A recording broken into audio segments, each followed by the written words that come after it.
Hi everyone, I'm Marissa Santora, founder of In Our Shoes, INRShoes.com, and Gutsy Leadership Academy.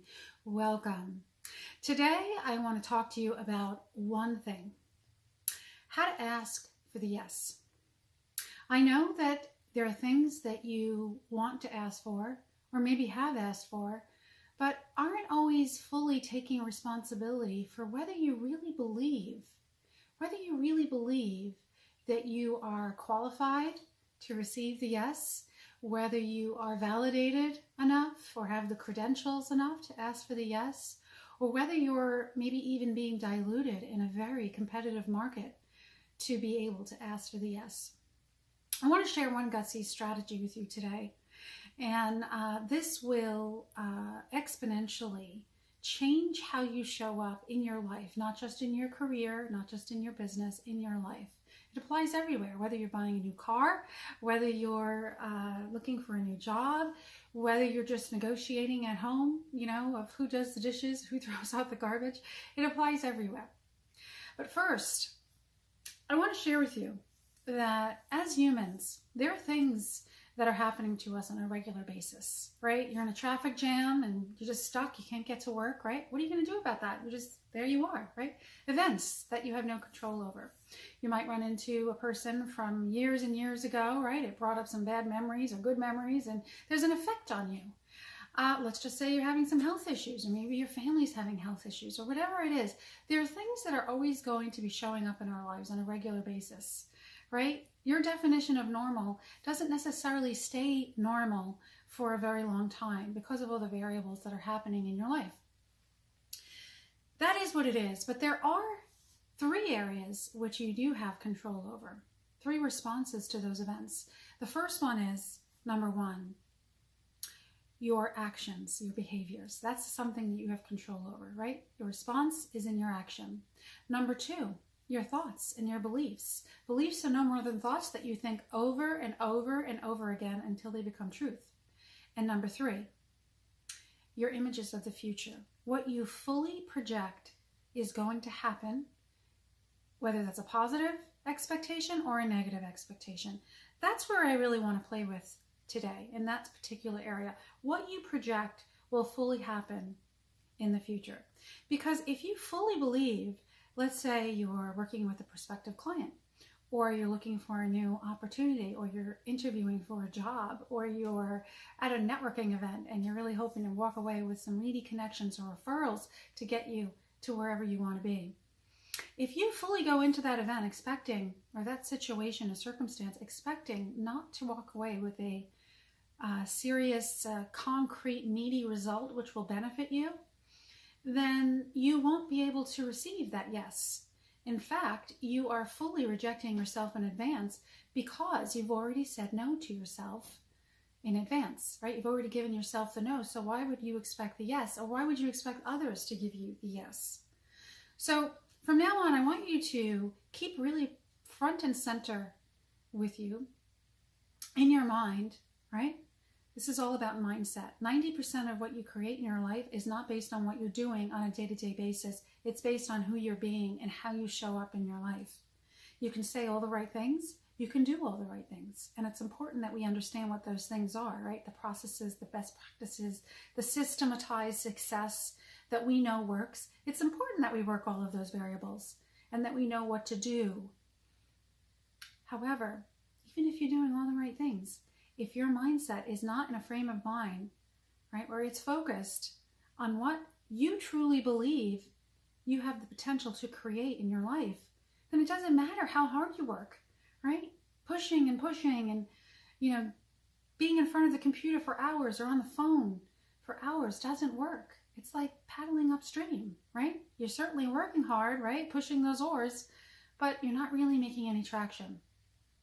From now on, I want you to make no equal next, right? If you hear or feel the word no, or you hear or feel rejection, I want you to move on. No equals next. Make a mindset shift about that.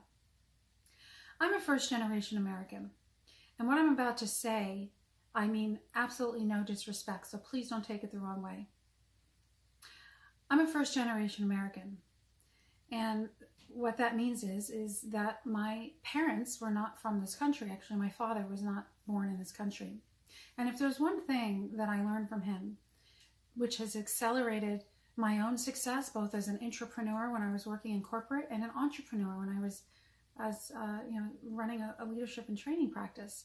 If there's one thing that I know really is effective and it will accelerate anything that you want in your life, is that you have to think like an immigrant. You have to think like an immigrant. No disrespect. Let's look at what immigrants do really well. Immigrants want work. Immigrants want jobs.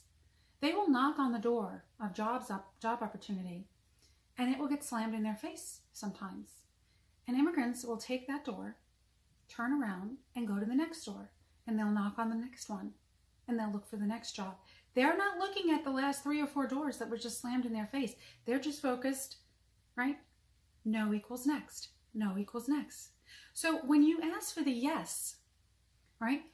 First of all, you have to have a really high intention and high expectation of what you fully believe the mind can achieve only what it conceives for itself, right? It's a quote from Napoleon Hill in Think and Grow Rich. The mind can achieve whatever it can conceive for itself. So whatever your mind can conceive, you can achieve. But if you don't believe it, right, you'll never get the yes. So first order of business is, what are the pictures that you're giving your mind in the future of what it is that you expect to achieve? Are they negative images or positive ones? That's number one. Number two, if you've locked in the positive images and what you fully expect, the yes, what does that feel like? How does it feel when you walk out of there? How does it feel? Are you calling your friends? Are you calling your family? Are you celebrating, buying yourself a bottle of champagne? Right? It's the feelings that accelerate the yeses, right? If you want to buy a red Porsche, for example, you want to go to the showroom and put yourself behind that steering wheel, right? Feel the leather on your body with your hands clutching the steering wheel. Feel what that feels like. Ask for the yes, but fully expect the yes. You want to go into that situation with high intention and low attachment. Let me repeat that again. High intention and low attachment. That's the only way you're going to get the yes, is if you fully expect it. If, however, the universe is a funny thing. If, however, you feel like you are doing all of those things and you're saying, you know what, Marissa, I'm doing all those things. I'm asking for the yes. I'm going gutsy today. I'm stepping into my highest potential. I got it. No equals next. There's a reason why you might be being routed to a new direction. There might be a reason why you're being guided. You might not know it now, but you can look back years later, months later, weeks later and say, you know what? I had to have that no so that I can get an even better yes, right? You have to trust the process and you have to be in integrity with where you are in your mind. Your mind is a goal-seeking organism. It will do whatever it can by hook or by crook to achieve whatever image that you give it, right? You ever notice when you want to buy a certain thing, like let's say I'll use the red car as an example, all of a sudden you start seeing red cars flying all over, right? They're just popping out of the woodwork. Why is that? Because your mind has a picture in its mind of what it wants to focus on. Ask for the yes. Go in there with high intention, low attachment, letting go. Give your mind those pictures of what you positively expect, right? One of the 3 responses that I talked about earlier, what you do have control over, and then let it go. And if you do receive the rejection, or you feel the rejection, or you feel the no, a lot of people don't want to say the word no. They softly let you down, right? It's okay. Then I want you to make your new mantra, no equals next.